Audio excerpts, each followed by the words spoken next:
Hello my friends, welcome back. This is going to be a game number 2 here between Jaxx and Strelok. Jaxx ends up winning game 1 with a very nice Colossus push, moving out right before Strelok gets Vikings in play. That allowed his 3 Colossus to tear through Strelok's bio and pretty much secure the victory. There's a little bit more of a back and forth, and Strelok did what he can to defend himself and try to stay in the game, but unfortunately he was just way too far behind economically after that push. He just lost, it was like 40 plus workers that he lost by the time he cleaned up the rest of Jaxx's push, and that's kind of too big of a deficit to come back from, basically. He tried to counterattack, but it ended up failing pretty bad, as Jaxx was able to defend. And there you go, that was the first game. But once more, here we are at game number 2.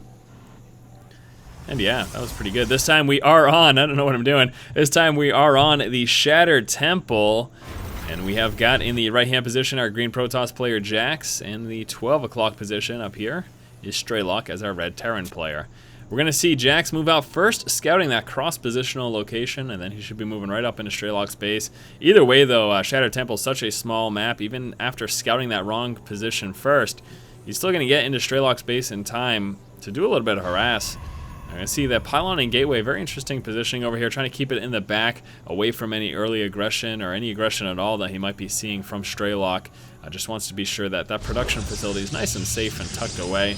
Also going with that semi-wall formation so that if Hellions happen to make their way in here, they got a kind of a bit more to contend with, you know what I mean? They can't just kind of fly right on through. They'd have to deal with this if they get dropped in the back. So, yeah, just something to think about. Something to mention, anywho. SCV's engaging the probe. And Jaxx trying to do some of this early game probe harass and, of course, scouting, most importantly.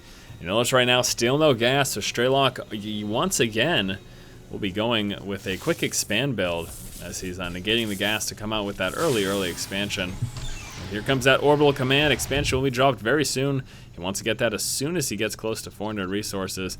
And please don't lose that probe again, because that was so embarrassing last game. Very close. There it is. Marine takes it out. Wow. Jaxx, come on, man. That's super unnecessary. I mean, maybe he's doing it on purpose, you know what I mean? He could just want to stay in the base as long as humanly possible to scout attachments and double and triple check for that refinery.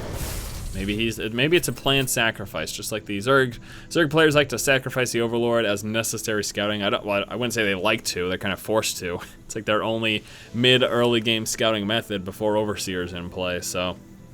Anyway, that's enough of that. Jaxx unfortunately losing another probe, but we'll move on. Stalker coming out, as well as that Warp Gate research. Jaxx still on one base, only one gas as well.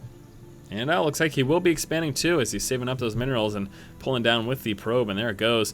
Expansion coming out over here for Jaxx. So one gate expand from Jaxx, one racks expand from Strelok. And Strelok again following up with 2 more racks. Let's see if he gets the double gas. That's going to happen again, isn't it? It's like the exact same build here. Why not? You know what I mean? You get comfortable with the build in a matchup, and you generally stick to it unless you're trying to throw something crazy, wild, and zany in the mix. No reason not to. Patrolling SCV right now, but he's not patrolling for any reason.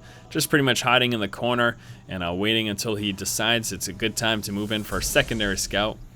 And then at that point, he'll be pushing on forward and trying to see what he can see, you know? Warp Gate 50% of the way done over here. Expansion, unfortunately, gets delayed from some Stalker harass. How beautiful is that? Stalker harass killing off the SCV, building that expansion. There we go, finally able to finish that off. Very nice. Sorry I missed the first half of that, but you know what happened. Stalker pushed forward, killed off the SCV, and Strelok went, what the heck? Pulled on down with his Marines to try to deal with it. Unfortunately, a big disadvantage right now those Marines have is they're slower, and they've got less range than the Stalker. So with a bit of micro, Stalkers can do a lot of early game damage. Look at that. One Stalker softening up those Marines so much, and they'll be that way until a medevac comes into play, and that's pretty terrible because it means when Jaxx pushes, eventually, he's going to have to he deals with Marines at like half HP. You know, half of these Marines are pretty softened up, so it's very good. It's a very good idea to push out with this type of early aggression. If you can maintain this harass and not slip up your macro and keep everything churning and producing, you know what I mean, using your hotkeys, all that stuff. If that's something you can do, and I'm talking to you guys specifically watching the game right now, if that's something that you can do in your own games, no matter what league you are, then it's certainly good. The only issue arises is you'll see a lot of mid-range to low-range players attempt early aggression, and then they go back to their base and they've got like 1,000 floating resources, and they're just completely messed up their macro.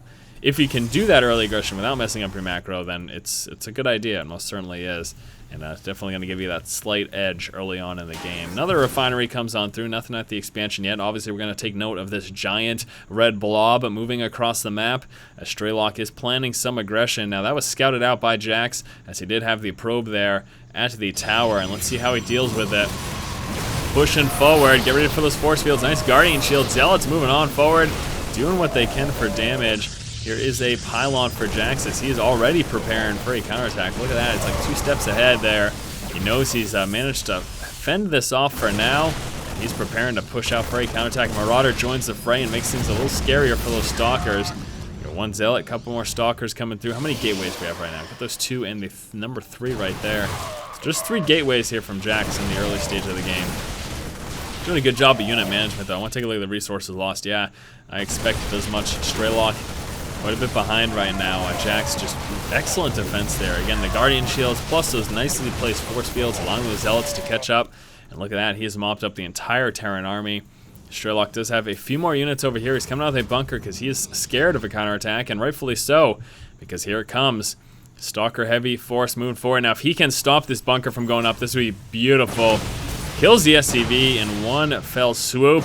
And then pushes forward. There's the force field to stop retreating, or at least delay it as much as possible. Just Marines left. Watch the Stalkers tear through that. And kills off the SCV before finishes the bunker. And this is huge.